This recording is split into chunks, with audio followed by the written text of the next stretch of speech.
Well, thank you, Sam. Since April is Financial Literacy Month, we thought this is a perfect time for kids to learn some dollars and cents. So we've reached out to our friends at Andson, the nonprofit dedicated to teaching kids financial literacy. And joining us now via Skype is Anthony McTaggart. Anthony, welcome. How are you? Doing great. How are you guys doing today?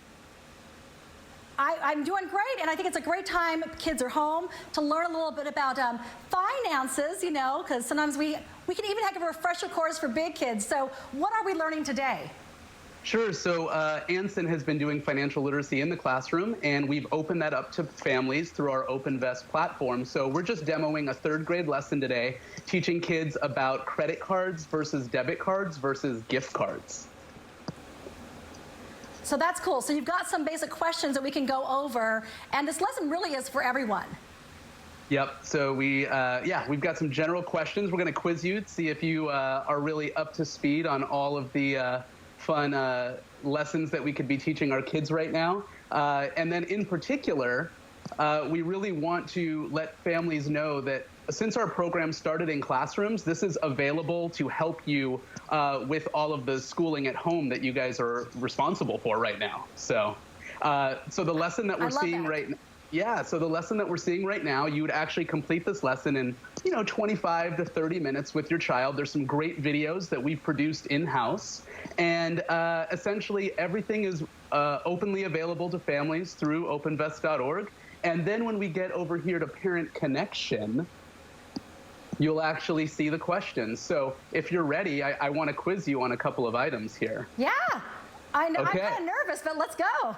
So let's see here. Is it true or false? Is a debit card something that needs to be paid off at the end of the month? No. Okay, so good. So obviously a credit card for all of us, which hopefully we're spending a little less these days, but credit cards are what we would be using that need to be off at the gift card. Is a gift card a way to borrow money to make purchases? True or false? Is a gift card a way to borrow money? No. Right. So somebody has to load the money onto that card. So something that we really want to express to parents is that you're pulling a different kind of plastic out of your wallet, but kids don't know. They think that every card that comes out of there must be the same and good for money, right? So we want to, through this lesson at the third grade level, we're teaching kids the difference between using the money you have that you've saved to spend versus a credit card, and then receiving a gift card, and obviously knowing the difference between those. I think that's really important. It's really cool to talk about those differences. And basically, though, do a lot of kids even have debit cards? So it's a unique thing that we've been working on. Digital banking is so important. I mean, there are days that I go shopping and I don't even take out a card anymore, right? I'm just using my phone and doing tap to pay.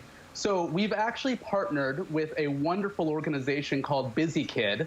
And BusyKid is based in Arizona, but they're a nationwide program where you can actually set up a chore app with your family and assign your child chores, and money automatically goes into their account for saving, spending, investing, and sharing. And they get a debit card through the program, so kids can start to learn the responsibility of only spending what you have in your account. Well, I love that, and it's important to point out that your lessons are available in English and Spanish, so you can reach a lot of people that way, which I love that, Anthony. Absolutely, yeah. We've really geared this for our Southern Nevada community, and we just want to help during this time. And I'm just glad to know at least I have a third grade education and knowledge in finances. Woohoo! Sometimes when we get up to fifth grade, fifth grade gets a little dicey. That'll be our next lesson, okay? I'll study up for that one. Thank you so much for joining us. We really appreciate it. Thank you. Appreciate you having us. Maria, have a great day. Thank you, Anthony. Maria, over to you. All right.